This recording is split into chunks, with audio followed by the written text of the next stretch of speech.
Supreme कोर्टाने हरीश राणाच्या केसमध्ये passive युथेनिशा निष्क्रिय इच्छा मरण इच्छा मृत्यूला परवानगी दिली. सो निष्क्रिय इच्छा मरणाचे आपण नीतिशास्त्राच्या पेपरच्या दृष्टिकोनातून काय बाजू आहेत, हे चांगलं आहे, नैतिक आहे का वाईट आहे, या दोन्ही गोष्टींचा अभ्यास करूया. सो फर्स्ट ऑफ ऑल आपण इच्छा मरणाच्या सपोर्टमध्ये आर्ग्युमेंट पाहूया.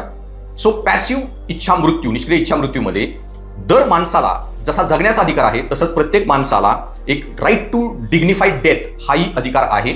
आणि मेडिकल इंडस्ट्रीमधल्या ॲडव्हान्समेंटमुळे लोकांचे आयुष्य वाढलं असेल तरी त्याचबरोबर it has increase the suffering. आणि त्याच्यामुळे बरेच लोक त्यांच्या आयुष्य जरी वाढलं असेल तरी हॉस्पिटलच्या बेडमध्ये जे टर्मिनल इलनेसेस ते सफर करत आहेत, त्यांना रिकवर होण्याचे कुठलाही स्कोप नाही, अशा लोकांचं आयुष्य याचा दर्जा हा खूप खालवलेला असतो. आणि अशा वेळी पॅसिव्ह युथेनिशिया अलाउड करणे हे कंपॅशनेट डेथ, एक करुणादायी मृत्यूचा भाग म्हणून पकडलं जाऊ शकतं. आणि सुप्रीम कोर्टाने common cause versus union of India case म्हणजेच अरुणा शाबा केसमध्ये लोकांना जसा जगण्याचा अधिकार आहे तसाच लोकांना right to die with dignity आहे हे रिकॉग्नाइज केले. आणि पॅसिव्ह युथेनिशिया त्याच केसमध्ये भारतामध्ये लिगलाइज केला गेला होता. पण त्याचबरोबर पॅसिव्ह युथेनिशियाचे काही एक अनैतिक बाजू पण आहे.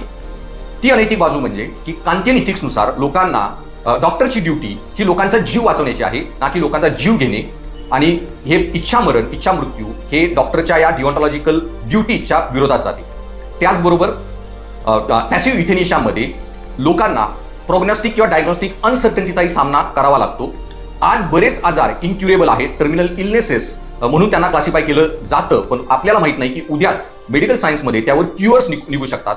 काही आजार जे काही वर्षापूर्वी इम्पॉसिबल होते क्युअर करायला, आज ते आजार आपण खूप इझिली क्युअर करतो. आणि त्याचबरोबर त्यामुळे आज एखाद्या माणसाला इच्छामरण दिलं आणि उद्या जर त्याच्यावर औषध निघालं, त्याचा जीव आपण परत आणू शकत नाही. त्याचबरोबर या निर्णयाचा परिणाम हा समाजातील वेगवेगळ्या घटकांवर वेगवेगळ्या प्रकारे होऊ शकतो. श्रीमंत लोक ज्यांच्याकडे पैसा आहे, एल्डरली लोकांचा किंवा ब्रेन लोक वगैरे, त्यांची काळजी घ्यायचा ते कधीही पॅसिव्ह युथेनिशियासाठी अप्लाय करणार नाहीत. पण गरीब लोक ज्यांच्याकडे रिसोर्सेस नाहीत, हे या पर्यायाचा जास्त वापर करतील. आणि त्याचबरोबर it will create a slippery slope. आज आपण टर्मिनल इलनेस ब्रेन डेड लोकांना निष्क्रिय इच्छामरण देत आहोत. उद्या हेच आपण एखादे लोक फिजिकली डिसेबल आहेत, हातपाय ज्यांचे निष्क्रिय झालेले आहेत, तेही लोक पॅसिव्ह युथेनिशियाचा वापर करतील किंवा त्याची मागणी करतील. पुढे जाऊन सायकॅट्रिक पेशंट्ससाठीही पॅसिव्ह युथेनिशियाची मागणी केली जाऊ शकते. And it will create a slippery slope. आणि आपण जीवनाचं मूल्य हे कमी करू. आणि कांचं जे म्हणणं होतं की प्रत्येक आयुष्याला एक इंट्रिन्सिक व्हॅल्यू आहे आणि ती व्हॅल्यू जपणे गरजेचं आहे. आणि समाजाने आणि डॉक्टरांनी शेवटच्या प्रयत्नांपर्यंत एखादा जीव वाचवण्याचाच प्रयत्न केला पाहिजे, ना की एखादा जीव घेण्याचा. आणि त्याच्यामुळे this passive euthanasia will create a slippery slope. आणि याच्यातून even it will lead to normalisation of suicide. आणि त्याच्यामुळे हे सर्व पॉईंट लक्षात घेता पॅसिव्ह युथेनिशिया चुकीची बाजू आहे.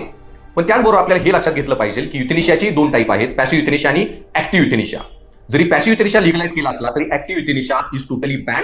ऍक्टिव्ह युथेनिशियामध्ये दोन प्रकार येतात. एक फिजिशियन असिस्टेड सुसाईड किंवा एका केसमध्ये पेशंट स्वतःला एक लाईफ एंडिंग मेडिकेशन देतो. सो डॉक्टरांनी मदत करून एखाद्याचा जीव घेणे किंवा पेशंटने स्वतःचा जीव घेणे, ह्या दोन्ही गोष्टी ऍक्टिव्ह युथेनिशियामध्ये येतात. आणि त्या भारतामध्ये इलिगल आहेत. एखादा डॉक्टर किंवा फॅमिली मेंबर जर ही प्रोसेस करत असेल active euthanasia, then it will consider as a murder. त्यांच्यावर कल्पेबल होमिसाइडची केस होऊ शकते.